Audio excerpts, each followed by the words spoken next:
النبي صلى الله عليه وسلم ذكر أن من علامات الساعة كثرة الهرج، وكثرة الهرج معناها كثرة القتل، يعني الحياة فيها قتل. وهذه ترى من طبائع الدنيا، يعني من طبيعة هذه الدنيا أن الناس فيها مثل الوحوش في الغابة، إذا لم يكن هناك نظام يحكمهم ويمنع من تعدي بعضهم على بعض فهم مثل وحوش الغابة ومثل السمك في البحر، يأكل القوي منهم الضعيف.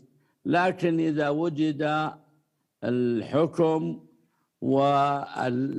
يعني وقضى بين الناس ومنع تظالمهم عاشوا في سبيل ذلك عيشة الهدوء. ولهذا أوجب الشرع على العامة أن يسمعوا ويطيعوا لولي الأمر، وأن يساعدوه في استتباب الأمن، وأن يكونوا يدا واحدة على من أراد أن يفسد أمنهم ويقضي على اجتماعهم.